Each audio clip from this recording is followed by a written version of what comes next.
It's hard to believe it's here, but the first opportunity to see the basketball Tar Heels in action is tomorrow. It's going to be fine. Everybody breathe. This is Tyler Zeller, and you're listening to Locked On Tar Heels. You are Locked On Tar Heels, your daily podcast on the UNC Tar Heels. Part of the Locked On Podcast Network, your team every day. Hey there, what's up? It's Friday, October 3rd, 2025. Welcome into the Locked On Tar Heels podcast, the only daily North Carolina show out there. I'm your host, Isaac Schade. You're joining me at the place to get your Tar Heels content every single day. It's all part of the Locked On Podcast Network. Really appreciate you making us your first listen or watch to get your weekend going the right way. This episode is brought to you by Mazda. Like our Tar Heel players, Mazda sweats every single detail because when you make every move count, pulling off the unexpected is only the beginning. Stay tuned later for highlights in this week's Moving the Game Forward. Mazda, move and be moved. Special shouts to all the everydayers here with us, all the members of the Locked On Tar Heels Discord, and our great Locked On Tar Heels insiders as well. Props to you guys. So glad you're all here. Joining me on this Friday is our good buddy, Mr. Anthony Pagnotta, the host of the Heel Tough blog podcast, and two fellas here with you today, mourning their teams missing the baseball playoffs. Woof, Pags. It's a rough existence, and we move on. I'm trying to find a new manager for the Braves, so we'll see what happens there. Gang, today we're going to start by talking about the blue-white scrimmage. I've talked about it a couple times this week, but I really want to get Pags' thoughts on it of what he's looking for. Another home-and-home series scheduled for the Carolina basketball team announced on Thursday. Tar Heel football back in action tomorrow against Clemson. Who is QB1? What are we watching for coming out of the open week? We'll get to our weekend whip around. The women's soccer team is playing as we speak and much more. So, Pags, let's dive right on into this thing. The blue-white scrimmage coming an hour after the football game ends tomorrow up in the Dean Dome. Again, I've talked a little bit about it this week, but I'd really love to know from you because I'm just always curious to hear what different people are trying to observe. So what are you trying to watch for in this scrimmage? Well, I mean, there's a lot of stuff that you want to watch for. I mean, especially when you've got 10 new guys that are on this roster, there's a lot of different things that you can look at. I think the most intriguing person on this roster is Caleb Wilson. What is he going to do? Is he going to be the superstar that Carolina is hoping that he can be? Is he going to look the part of a five-star freshman? I think that is something that we will hopefully be able to tell coming out of this scrimmage that, hey, this guy, at least against his teammates, looks really good. The second thing I'm going to be watching, man, we all are really focused on what does Luka Bogavac look like? Is this a guy that, coming over from playing in a professional league, looks mature, has the shot that's needed from the outside, and really looks like he's going to be a big scoring piece for Carolina? And then, I think the other thing that I'm watching for is, does Kyan Evans look the part of a starting point guard for Carolina? When you look at him, coming over from Colorado State, you like what he did the last 16 games of the season, but let's see that more consistently. Yeah. One thing that I noticed when we went back and watched some of those scrimmages early in the summer, he was a guy that wasn't really showing up on the scoring sheet nearly as much. It was him delegating to Seth Trimble, him delegating to Jonathan Powell, some of the other guys on the roster. Is he a guy that hunts out his shot a little bit more, has gotten a little bit more confidence as things have gone along? I think those are three really interesting storylines that I'm keeping an eye on. That's a good word about Kyan Evans, Pags, because it feels like hearing his media availability, what was that, 2 or 3 weeks ago now at this point? Yeah. It felt like he was like oozing this confidence of like, I've got to step in and be this dude that everyone can rely on. And so that's a good word, man. I'm curious to see how his progression is from those summer moments until now, right? Like, we got a couple clips this week, and I know it's just a couple clips, but he looked in control. He looked like he was getting where he wanted to, delivering the ball where he needed to as well. I also love what you said about Caleb Wilson. Like, how's he doing against his teammates? Because that's one thing, and then it's a whole other thing when Carolina goes up to Utah here in a couple weeks on October 24th, I believe it is. And how's he look against AJ DeBanza, a guy he's shut down before? That's going to be really telling. And so I like that we kind of get this progression, right? Of like, we get to see these guys against each other. We get to see them against each other again in the Cherokee scrimmage that was just announced this week, and then up at BYU. So that's going to be really interesting there. Pags, for you, in these moments where you're playing each other, at what level for you is it like, look, I appreciate this, but it's just a scrimmage, right? Like we can't take too much away. We can't put too much stock in it. What kinds of things do you feel like we can put stock in what we see tomorrow? Does that make sense? Yeah, no, I get it 100%. I think one of the things that you can really get a feel for is how good of a shooting team this is, because it doesn't matter who you're actually playing against, unless, we're just going to be that bad defensively. Yeah, Carolina's you're going to learn what kind of shooters we have on this team. Kyan Evans, is he a guy that can knock down the shot from the outside, something that we really missed when we had Elliot Cadeau in there? Is he going to be a guy that can do that from the point guard spot? What do some of these other guys look like Jarin Stevenson? Let's see what he looks like from the outside. Or is he a guy that plays a little bit more on the interior? You're also, that's the other thing that you're going to kind of learn is what type of roles are these guys going to be in? Yep. What does this staff envision them playing? Because I think that is going to be really key. Like for a guy like Zayden High, I'm interested to see, do they look at him as a 5 or do they look at him as a 4? Is he someone that they feel like is going to stretch the floor for them, or do they really want him inside? So I think those are kind of the things that you can take away from that. Again, if a guy comes out here, scores 30-something points, you can't say that all of a sudden this is what he is. But you do, there are some things that you can look at and say, okay, this is an area that I feel pretty good about. Other thing that I'm going to be looking for as well is, what does this team look like rebounding wise? Does this team look like they are ripping down rebounds? Does it look like they have more size out there on the floor that's translating in this game? So I think that's certainly something that you can look at as well. And that's a good word. And funny, we actually talked about that some on yesterday's show, Pags, is that rebounding factor. Can this team get back to who they are rebounding with? That we just didn't see last year. It was a precipitous drop off. And obviously they've gotten bigger, but as you just alluded to, that just because you've got more size, that doesn't mean you rebound the ball better. So I'm curious to see that, like, who's out there fighting for those boards. We ain't trying to have Seth Trimble nearly lead the team in rebounding again this year. Pagnotta, let's switch to some up and coming news that came out on Thursday, is that Carolina has scheduled another home and home series. Currently, they are finishing out the Kansas home and home. Last year it was at Lawrence. This year it'll be in Chapel Hill.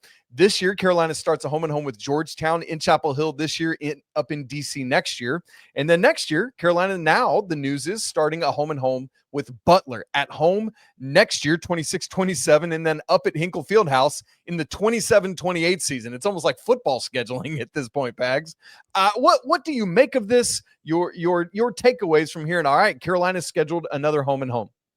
Yeah, I think it is the perfect type of test for Carolina, what they're looking for right now, which is they're looking to go to some of these historic venues, these teams that have been really good in the past, but that will, provide a little bit of a test for you, but nothing super over the top. This is, a Butler program that, it's not on their best times. This is not the team that made the national championship in 2010, I believe. Yep, 2010 and 11. 2010 and 2011. Yeah, this is not those teams. But I do think that this is a Butler squad that is competitive. They're hoping to build back into a team that can compete in the Big East. And so I think it's going to be a nice test. And of course, man, that game in 27 is going to be amazing. Going to Hinkle Fieldhouse, it's one of the storied venues in the country. To me, I can't really think of a much better place to play college basketball in because of how long it's been standing, all the history that's been there. I think that's going to be an amazing, amazing environment for Carolina to go into. So I love it. I think it will test them just enough, but at the same time, it presents you with a really cool opportunity to go to one of the historic venues in the country. Road trip, Pagnotta? We going? We heading up there? Maybe. That one might be a little bit more affordable than Lawrence. So yeah, maybe. Honestly, good grief. Yeah. It's funny. So, because of what I got to do during March Madness last year, I got to be with Gordon Hayward actually. And so I actually texted him when that news broke on Thursday. I was like, bro, we got to have you come on Locked on Tar Heels next year. And we're going to break this thing down and see what's going on with that. That'll be fun. But one thing with this for me, I'm with you on the historic venues and stuff. I love that. I like that what we have this year is one part of a home and home series against another blue blood and one against a team that's kind of struggling like Georgetown. So next year it's going to be 2 of that, like a Georgetown and a Butler. What I'd love to see is Carolina get another like higher level high major team to go along with Butler, right? Like, so Butler and like Michigan State or somebody like, just like more in that echelon or something where you've got one that, like you said, is going to test you, but not awesome, kind of like Georgetown is right now in Butler. But I would like to see, and maybe because next year we add another regular season game, it'll be up to 32. And so maybe they will add another one. I don't know. They'll have 2 with Georgetown and Butler, but just be interesting to keep an eye on Pagnotta. So we'll see what happens there. Very, very cool just to get this out, though. I love seeing it and really good stuff. I also forgot to say about the blue-white scrimmage. I'm thinking about Pagnotta. If we get it on YouTube, I'm thinking about Sunday. Somebody had asked me about maybe doing a live rewatch, like playing it live on YouTube and just providing commentary over in the side. So maybe Sunday afternoon we can get something rolling with that. That'd be pretty fun, I feel like, right? Yeah, that'd be cool, man. That'd be cool. A little film breakdown of what's going on. I think it should be up somewhere on YouTube. So yeah, you could get that going. Yeah, we'll see what happens. Last year, Inside Carolina put it up from the blue-white scrimmage, so maybe they'll hook us all up. Again, that'd be great. All right, look, coming up, we got to dive into Clemson and Carolina. Who on earth is going to be QB1 for Carolina? I know, or who I think it should be. I'm pretty sure I know who Pagnotta wants because we've talked about it, but we'll answer that question and more about this Clemson game coming up in just a second. Right after I tell you about Mazda, this episode is brought to you by Mazda's Moving the Game Forward moment. For those who believe it's not just about playing the game, it's about redefining it. There are moments that do more than put points on the board. They move crowds, move culture, and keep moving the game forward. For this week, I got to give it to Juju June, man, and here's why. Coming off a year where Carolina depended so heavily on Omarion Hampton, it's like, what's going to happen in the backfield? And here comes this true freshman out of nowhere to take this running back position by the horns. We assume he's going to be able to keep doing that, and it's so cool to see. And so just moving it forward, moving that game forward from Omarion Hampton on to Damon June, you love to see it. And when you follow what moves you, the unexpected is only the beginning. And just like there's more to every highlight, there's more to a Mazda vehicle. Mazda, move and be moved. This episode is also brought to you by DoorDash. It's almost the weekend, and it's time to look back and crown this week's MVP on Who Delivered, powered by DoorDash. Just like you can win every Saturday with DoorDash Streaks, saving more every time you order, this player delivered when it mattered most, and let's break it down. For me, it's all about Max Johnson, and here's why. The story is just such a cool storyline, from coming in last year, being QB1, having that leg injury, and just working his absolute butt off to get back. Be back on the bench, though, behind Gio Lopez, waiting his turn. And when his number's called, he's been ready so far. And I really think his number's going to be, or he's going to be ready when his number's called again tomorrow. When the pressure was on, Max Johnson has come through. No hesitation, no delay. And just like Max is delivering for the Tar Heels, DoorDash delivers your Saturdays. With DoorDash Streaks, you save every Saturday you order. Stack it up all season, and you can save up to $250, including $100 in DoorDash credits. Order this Saturday, keep the streak alive, and fuel your game day only with DoorDash. Terms apply, and the promo code runs all the way through November 18th. Pagnotta, as has been the storyline all year long, basically, there's lots of speculation about the quarterback situation, because when you just don't have the solidified something like a Sam Howell or a Drake May, that's just going to be a thing, right? And so last year, it's just a revolving door till Jacoby Criswell basically held it down for most of the season. And so here we are now again at another crossroads, and it sounds like, let's say that Gio is just not going to be ready to go from a health standpoint. But let's say he was. Let's say that Gio's ready to go and Max is ready to go. Here's what I want to ask you, Pags. I don't want to say, what would you, Anthony Pagnotta, do if you were Bill Belichick? I want to ask you, what do you think will actually happen? I think it's going to be Gio Lopez, man. I hate to admit it, but I think the way that this staff is talking, if you heard Bill Belichick's press conference on Tuesday, he seemed like he was pointing in the direction of it being Gio Lopez if he's healthy. They believe that they're still going through an execution phase, or not an execution phase, the word's slipping my mind here, an examination phase of this group. So, I mean, I think they're probably going to give him every chance to be the starting quarterback because they went out, they paid him as much money as they did. I think they're going to give him a chance to try to succeed in this offense, but I just don't know if that's going to be the case. To me, it should be Max Johnson's job just to get a look at him. But I think they're definitely rolling with Gio Lopez if he's healthy on Saturday. So that's the reason why I'm not all that confident in this offense going into this game. So I love that phrase, the examination phase. I love that you found your way to it. And Pags, there's something for me where it feels like over the course of the last week or two, it's almost like we've heard a tonal shift from the staff of some of the expectations that were placed on this team before the season to where now it's very much where the tone has shifted to like building year and you can't change this overnight and those kind of things. It's like, have they kind of just accepted the fate that this is not going to be a successful team? Let's see if we can build Gio into being ready for next year. Like, do you think that's kind of where they've shifted their mindset, or am I reading too much into it?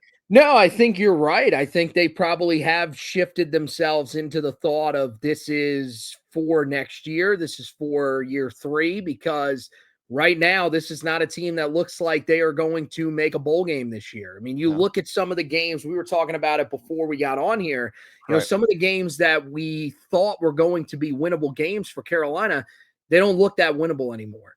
On the road at Cal, not as winnable as once thought. I mean, Sagapuatele is playing really, really well out there. Yes. That's going to be a huge test for Carolina. Hey, by the way, great job on your pronunciation, Pags. That's right. Hey, I've seen enough of them. Thank you to Brock Osweiler and Dave Fleming, who do a tremendous job calling a lot of those late night games.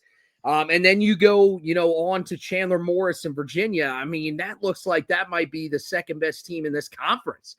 Based off of what we saw this past week. We're going to have to learn a little bit more about them. I think we'll learn a lot about them against Louisville, but that game, I mean, how winnable is that one? So then you're looking towards the end of the schedule and you're saying, okay, maybe you can get Stanford. You feel like, I still feel like, and I know that this team is really starting to turn in the right direction. They look much better. The Duke Blue Devils are a team that I think can still be gotten just because of the amount of hatred that, Bill Belichick seems to have towards them. How we talked about it, how his first words were beat Duke. We know when he channels, wanting to beat a team, we saw it with the New York Jets, man. He freaking owned that team. So you never know. And then State's defense looks horrible. So maybe you can eke one out there. But again, that's me just being like uber hopeful. Even then, you're still missing out on a bowl game. So being in that, that examination phase for really the entire season of trying to determine which guys are going to be on this team next year, I think is very important. To me, I would still say, like, dude, if Gio really continues to struggle that badly, if you want to continue to examine your roster, then I get it.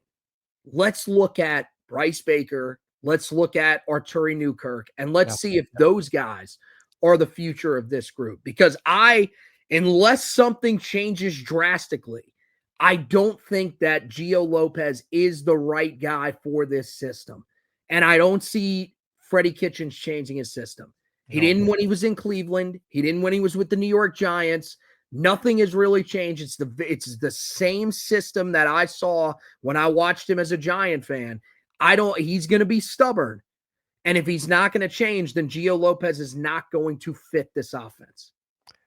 And at that point, you have to say, then why did you go out and pay him if you were going to be so stubborn to not do what you need to do to make him worth all the dollars you spent on him? That's a question that's going to have to be asked a lot and some serious conversations about it. And the other thing, Pags, that I think you make a great point about there is if this is indeed a lost season, you hate it for Max Johnson, but at that point, it's pointless to play him because if you're just playing for the future, then sorry, Max, but you're the odd man out because we need to look at what we got going forward. To a certain extent. What I will say is that when I look at Max Johnson, I believe that right now he is the right guy for the job because you are trying to really look at the rest of this roster. Do you believe that at wide receiver, you have seen enough from that group where you can say, we're just throwing a freshman out there, we're going to go from there? I don't. I think you need to see more from those guys. You need to figure out who on this roster is worth keeping next year. So to me, and again, it could be, we see, 3 or 4 games of Max Johnson. And then we get to a point in the season where it's like, look, man, this season's not going anywhere. We've got to really look forward to the future. We love what you've done for us, but we got to take you out. We're going to try to see what we got in Bryce and Arturi and just go from there. I would be okay with that. Yep. And I love your point that, like, if Max is even if he's not anything about the future, but if he does help you figure out what you've got in your receivers because he's got a better ball, then that's worth playing him. And so I'm right with you there. And if that helps, that evaluation makes all the sense in the world. Last thing I want to talk about here, and then we'll go to an ad read in the final segment. Carolina has played 2 Power 4 schools, TCU and UCF. They've been outscored 82-23 in those games.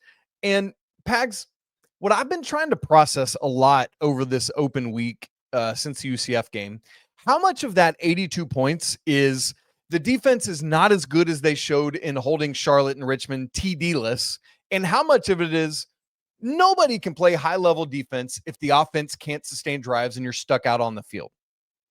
It's a great question, because I think it's a mixture of both. I think when you look at the defense as a whole, there are some areas where they have been good in those games against Charlotte and Richmond that you thought would carry over into these games against both TCU and UCF.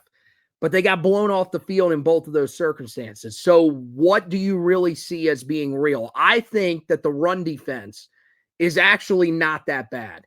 Okay. I think that's something that you can probably hang your hat on. You look at what they did against the running backs from UCF, we're actually pretty good against those guys. It was the quarterback that really bothered you. So, okay, that's something that you've got to fix moving forward. Hopefully that doesn't pop up in this game against Clemson, because Kate Klubnik hasn't been running the ball really that great, but that is something that he is able to do. So you have to be aware of that. But I think run defense wise, that's something that you feel decent about. It's really, to me, I think the pass defense is actually pretty bad. And I think the reason why is because, 1, they can't rush the passer. And 2, I don't think that they are aggressive enough on the outside. So I think one of them is scheme, because that is on the coaching staff. You need to play these guys closer to the line of scrimmage. You need to be more aggressive with these guys. But part of the reason why they don't do that is because these guys have to hang up for so long, or hang on for so long on the back end, because there is nobody getting pressure. Now, we did receive the injury report earlier this evening. Right. We have the fact that Bryce Yates looks like he is going to play. That is huge. Massive. If you get him back out there, then we can start having a conversation about, is this pass defense actually better? But I do think that, when you look at it, even if they do get Bryce Yates back out there, even if this pass defense is better, the run defense is better, man, if you're on the field as long as you are defensively, nobody's going to be good. No one's going to be that good. So, I mean, yeah, we're looking for an average defense, but even at this point, with how much they're playing, that might be asking too much from this group. Like, where do you find average defense for a group that is on the field for 35 or more minutes? Exactly. That's so hard to find that. So, I think in that perspective, you have to adjust your expectations for this defense.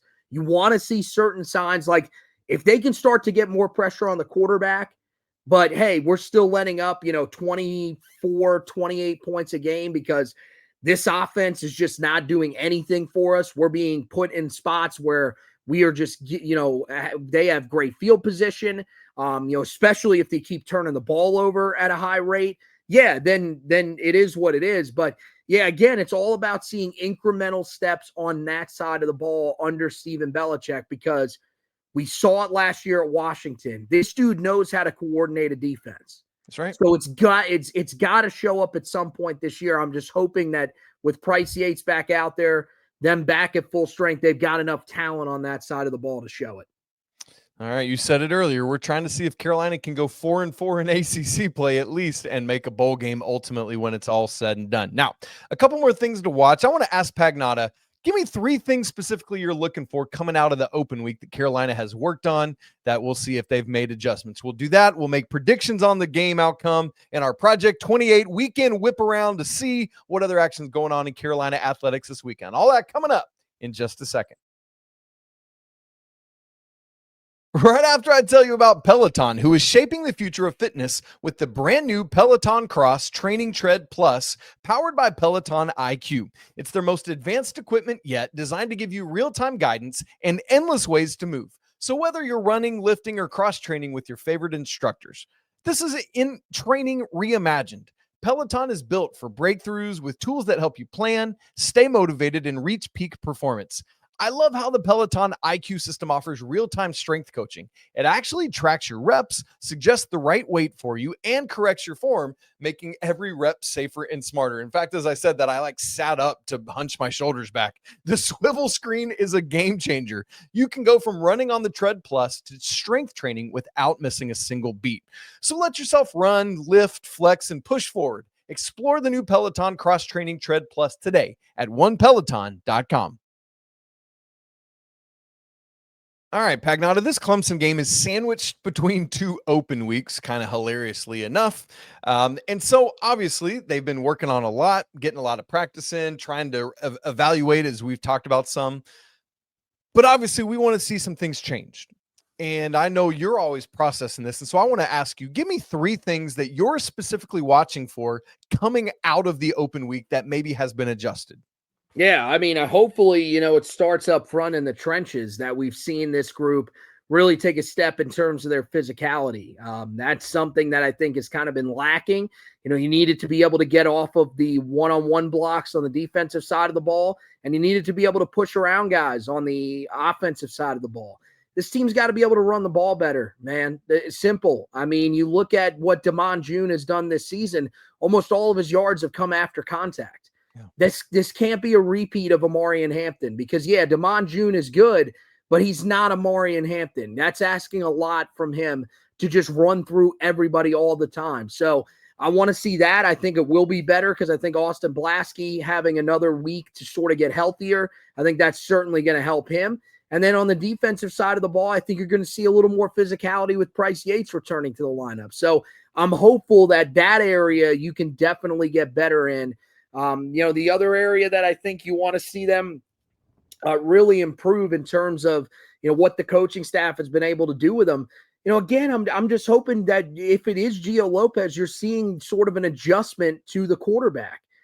Is there, is Freddie Kitchens trying to actually get him to do stuff that is a strength of his game as opposed to forcing him to adjust to his system and play the way that he wants him to play, which isn't going to work. We've seen that 4 weeks now that we're into the season, and all 4 weeks, it seems like it's been a forced, forced thing at quarterback. So I think you want to see him adjusting to his quarterback, running the football a little bit more with him, running the football a little bit more with Damon June, which again is going to be easier if they can win up front. So I definitely think you want to see that. And then, I'd just like to see Bill Belichick be a little more into these games, man. Just show me a little more emotion on the sideline. Show me that you're actually caring about what's going on, that you're connected with your team, that you're coaching your guys that are out there. You go back to that TCU game in the opener, and it just seemed like, they showed the one time where everybody's huddled up and he's off to the side just kind of doing his own thing. And I get it. There are times where you have to talk to the referees during timeouts and everything like that. That's why you got other coaches on the staff. But I'd like to see him be a little bit more involved because, look, the thing is we were talking about this guy being able to make adjustments better than just about anybody. Well, so far, when you look at this team, we've thought twice going into the locker room, hey, we're going to come out second half. We're going to be looking a lot different. They've come out and looked worse in those second halves, arguably, than they did in the first half. Hopefully, we're seeing those type of adjustments and we're seeing more engagement from Bill Belichick overall when this team takes the field on Saturday. Pagnotta, when you think about this game, here's something I've been trying to process. because I think a lot of people look at these two teams and say, North Carolina has not lived up to expectations. Clemson has not lived up to expectations. Neither has beaten a Power 4 team this year. And so they're kind of on the same playing field. I would push back against that and say, yeah, but Clemson is still the wildly more talented team with a wildly better recent history. And so, yes, both teams are short of expectations, but Clemson's expectations were infinitely higher than Carolina's. And so where they're landing is still probably a lot better. And I know they lost to Syracuse at home. I know they struggled in that Troy game, whatever, fine. I just think I have a hard time seeing Carolina winning this football game, if I'm just being honest with you and myself and everyone listening and watching. But my question to you is this: can Carolina actually win this football game, or do we need to try to find and identify like how to define a win for this football game, even if it's not on the scoreboard? I would say that you should look to try to define what is a win for this game, but I don't think it is completely impossible that Carolina wins this game just because you look at how bad Clemson is offensively. I do think that there is an avenue to it. Troy had this team down 16-0 at one point. I don't know if Carolina can get off to that hot of a start. Game is in their building. I don't expect there to be much of an environment, but maybe I'm wrong. I think there are going to be a lot of Clemson fans that are going to be there. There will be, a decent amount of Tar Heel fans that'll just say, hey, what the hell? We'll go because we got the scrimmage that's coming up after it. Why not? Why not go this week? But I mean, to me, I think if you can affect Clemson offensively, if you can get Cade Klubnik and this Clemson offense out of rhythm again, and he gets in his mind, oh, here we go. This is the same thing that we've seen the first 4 weeks of the season. You can create a couple of turnovers, then maybe you have a chance to win this game. The only way that you have a chance to win this one, though, to me, is you got to make it ugly. Look, I'm pushing for Max Johnson to be in there because I think that he is the guy that gives you the most potential on the offensive side of the ball. He has the chance to make it the most efficient. But while saying that, I realize that he is not a guy that is going to completely change everything. This is not all of a sudden going to become a team that is going to be unstoppable on the offensive side of the ball. We're not turning the clock back to Sam Howell and Drake May. It's not happening. But if you're going to win, it's got to be a low-scoring game. I think it is possible, but I mean, you have to be perfect in this game to actually be able to do that. So to me, as a Tar Heel fan, if this offense looks more efficient, if this defense, is able to slow down this offensive attack for Clemson, able to tackle better, do some of the fundamental things a little bit better, then I think you can come away feeling like this is a win, because I think this is a game that when you look at this, when you talk about this game with your Carolina friends, are you talking about this game as a get-right game for Carolina? No. When you hear Clemson fans talking about this game, what does this game build as? This is the get-right game for Clemson.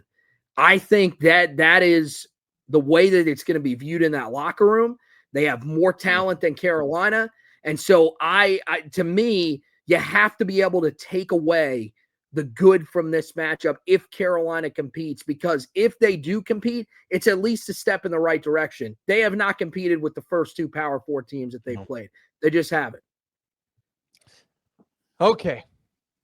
Pags, this game, noon, Saturday, ESPN, coming right out of game day, which there's another Bill Belichick effect once again, right? It's just that and the Clemson, the Dabo of it all coming together. Yep. Clemson has won 6 in a row in this series. As I said earlier, both teams looking for their first Power 4 win. That's wild to say. The line has shifted a little bit as the week has gone on to Clemson, now favored by 14.5. So a little bit north of 2 touchdowns. Pagnotta, I have made a prediction. I had a crossover with our Locked On Clemson host, Morgan. And so we did predictions. I went 31-17 Clemson, where Carolina loses, but ultimately covers by half a point. And I don't know, like, if Gio's starting, I'm bringing that offensive number down for Carolina, right? Yep. That number is based on Max starting, and I would adjust it down to like 10, probably right where they were in that UCF and TCU range. If it's Gio under center, where are you at on an actual prediction? I think you're right on it. Honestly, I think if Max starts, Carolina loses 31-17. I think if Gio starts, Carolina loses 31-10. I do think that there is that much of a difference. And you may say, well, what's 31-17? Is that really that great? That's only one more touchdown. I think the offense would look far more efficient in that area. I think you're probably going to see Carolina put up 300 yards of total offense. I think you're going to see Carolina throw for maybe, believe it or not, 200 yards in a game. They haven't done that so far this season. No. In a game. That's sad. Guys, that's a sad state of affairs. When that's a step in the right direction, that's awful, right? Yeah. Yes. So, I mean, to me, that would be what I would expect with Max in there. It's 31-17. With Gio, I'm expecting more of the same, man. I'm expecting him to throw for less than 100 yards. I don't know. I'm not going to say that I expect them to get injured. Unfortunately, that has happened in both of the games that they played against power competition. But I would expect it to be pretty ugly on the offensive side of the ball and us scratching our heads once again saying, why is he in there? This just isn't a fit on the offensive side of the ball. So, I mean, it depends on which quarterback's in there. Regardless, I think Clemson's going to be able to probably score north of 30 in this game, even though their offense is struggling. And I think Carolina is going to be stuck in those teens, in the teens somewhere, just hoping that they can find a way to get some positives as they move on to an open week before they take on Cal. So we're looking at another sub 20-point performance for Carolina against another Power 4 opponent. We wouldn't have dreamed of this in the Drake May era. That's how far the Carolina offense has quickly fallen. Quickly, weekend whip around Project 28, where we want to celebrate all 28 varsity sports that Carolina has. Women's soccer was in action, wrapped up just before Pagnotta and I started recording against Boston College at home, won 3-1. A brace for Kate Fossey. That's a 2-goal performance. The ladies are ranked 19th right now. They moved to 8-4 on the season, 2-2 in ACC play. The men's soccer team still has not won an ACC game, but here's the good news. They've also not lost an ACC game. They are 0-4 in ACC play, 4-1-4 overall. They are in others receiving votes. They're at Louisville tonight, Friday, 6 p.m. on ACC Network Extra. Field hockey. The ladies dropped to number 3 in the nation after their loss last week at Wake Forest. Understandable. They're at Old Dominion on Sunday at 1 p.m. 9-1 overall, 3-1 in ACC play. Volleyball. They're cruising along. Beat Duke at home earlier this week, 3-0. So they've beaten all 3 Carolina, state of North Carolina ACC teams by counts of 3-0, 3-1, and 3-0 now. Boom. Take that, Wolfpack, Blue Devils, and Demon Deacons. The ladies are still ranked 25th, 10-2 overall, 3-0 in ACC play. They play Duke again on Saturday. That'll be at Duke, 2 p.m. on ACC Network Extra. Cross country is in action today, Friday. In fact, it's probably already happened by the time you listen to or watch this.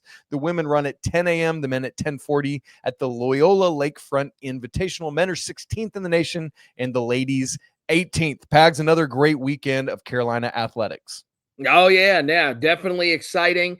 I think that the one that I'm probably going to be the most locked in on would be that volleyball matchup with Duke. I think that's going to be great. And if they can find a way to get to 4-0 and take down all of these North Carolina schools, I think that'd be awesome. Man, let's get after it. So coming up tomorrow, make sure you're locked into everything that the guys got going on over at Heel Tough blog. And man, both Pags and Josh Marlowe, they're going to be doing it. I'll preview ahead a little bit as well. Next week, Marlowe's going to join me for our Luka Bogavac player spotlight, the last one of our player previews. Crazy, crazy stuff. It'd be really nice if we could get some clearance news from the NCAA before that. So tag in with the guys. We will be going live after the game tomorrow here on Locked On Tar Heels on YouTube. So make sure you're with us there. We'll put the audio up on the audio podcast as well. And as I said earlier, we might do a Sunday afternoon rewatch of the scrimmage, assuming it's on YouTube. That'd be a lot of fun. If you haven't joined us in the Locked On Tar Heels Discord, we'd love to see you there. If you're not in the Locked On Tar Heels Insiders, you can join us there as well. Both of those things, links are in the show notes. You guys, it's always a great day to be a Tar Heel. We'll talk again tomorrow after the game, win or lose. But until then, peace.